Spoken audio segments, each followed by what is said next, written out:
کې هیلې زه فضل الدین احسان نن یو ځل بیا ستاسو په شاوخوا کې د یو نوي ویډیو سره حاضر شوم.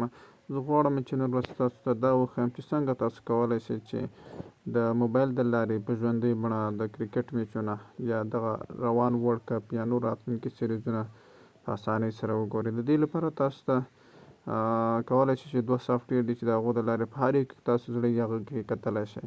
نو د دې سافټویر د ډاونلوډ کولو لپاره لومړی زه ځم پلی سټور ته او په پلی سټور د لارې څخه هغه سافټویر را ډاونلوډوم. هلته اوس زه راځم لایف سټریم لپاره هغه سافټویر زه ورکوم. سافټویر چې دی یو سافټویر له هغو جملو څخه دراس په نوم سافټویر دی. دراس ټایپ کومه دراس سافټویر دراس مې ټایپ کوو ګورو دراس سافټویر دا ما له مخکې نه انسټال کړی ما سره. تاسو د ریټینګ وګورئ. دراس سافټویر دا عموما د آنلاین شاپینګ سافټویر ده خو دغه د ورلډ کپ د میچونو لپاره دوی هم یو سیستم فعاله کړی په خپل سافټویر کې. د دې لارې نه تاسو کولی شئ په اسانۍ سره میچونه وګورئ. اوس دغه سافټویر له همدې ځای نه اوپن کوم. ګوره دغه سافټویر ما اوپن کړ چې تاسو وګورئ. په دې ځای کې دې سافټویر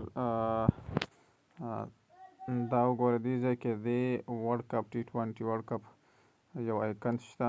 په همدغه باندې موږ څنګه کوو کلیک کوو. چې کله په دې باندې کلیک تاسو وګورئ دغه یو بله صفحه خلاص شوله. په دې صفحه کې به ستاسو د هغه میچونه کوم چې لایو وي هغه تاته شو کوي او کوم میچونه چې راتلونکي وي هغه هم تاته شو کوي. اوس ګوره دا لومړی نیوزیلینډ په سریلانکا میچ دی. د هایلایټس هم تاسو کولی شئ چې وګورئ. او دلته ګوره دا میچ سکیجول دا نن ورځ میچونه 13 د اکتوبر بنګلادیش زمبابوې او پاکستان نیدرلینډ او اپکمینګ میچ دی. نو دا هم تاسو دې ځای نه مطلب نور میچونه چې مطلب د ورلډ کپ کېږي نو دې ځای نه تاسو په اسانۍ سره په لایف سټریم سره کتلی شئ. فی الحال خو میچونه لایو نشته لکه ټایم ورته پاتې 2 ساعته. تاسو کولی شئ هایلایټس هم دې ځای نه وګورئ. په هایلایټس باندې کلیک وکړئ. بخښنه غواړم زما انټرنیټ ډېر زیات کمزوری دی نو په دې وجه شاید تاسو ته لایف سټریم صحیح ونه ښیي. نو دا یو سافټویر چې تاسو د هغه په واسطه کولی شئ چې لایف سټریم ډېر په اسانۍ سره او ډېر HD بڼه سره تاسو وګورئ. بل سافټویر ته راځم چې هغه سافټویر د کرک HD په نوم باندې ده. کرک HD زه ټایپ کوم دلته CRICHD کرک HD سافټویر زه ټایپ کوم. کرک HD سافټویر که چېرته وګورئ دغه د کرک HD سافټویر ده. زه په همدغه سافټویر باندې څنګه کوم کلیک کوم. چې کله تاسو کلیک کړئ دغه سافټویر زه څنګه اول دغه سافټویر ما خلاص کړ.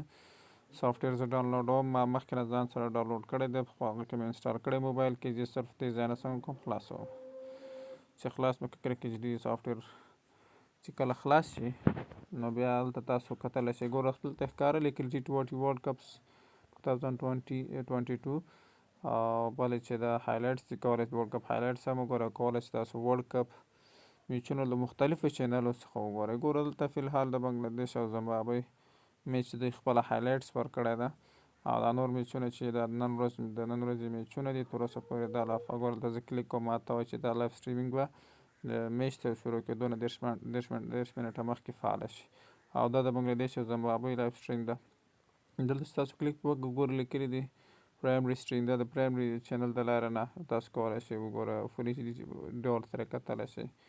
د پرایمري سټریم سکای د چینل د لارې نه فاکس چینل د لارې نه ویلو چینل د لارې نه مطلب PTV سپورټ او هندي چینل د هر یو چینل د لارې نه تاسو کولی شئ چې دغه کرک HD د لارې نه د ورلډ کپ ټول میچونه په اسانۍ سره وګورئ. مثال په ډول د پرایمري سټریم زه ګورم. پرایمري سټریم باندې مې چې کلیک وکړو دلته که تاسو وګورئ خو زما انټرنیټ لږ کمزوری ده متاسفانه لږ قوي انټرنیټ غواړي نو په اسانۍ سره تاسو کولی شئ دا میچ وګورئ. هېڅ مشکل به نه ډېر ښایسته HD بڼه باندې تاسو ته دا میچ وکوي. او دې د لایو سټریم د لارې نه تاسو کولی شئ نور راتلونکي سیریزونه ټول سیریزونه کوم چې کېږي په دنیا کې هغه هم په اسانۍ سره تاسو وګورئ. په اخر کې د یوټیوب چینل در سره سبسکرایب کړئ او نور ملګرو سره شیر کړئ او همدارنګه هغه د زنګ بټن یې هم زور کړئ چې تر څو هر نوی ویډیو لومړی تر تاسو پورې رسیږي. نور په لوی الله سپارم. ښه وخت ولرئ. السلام علیکم ورحمة الله.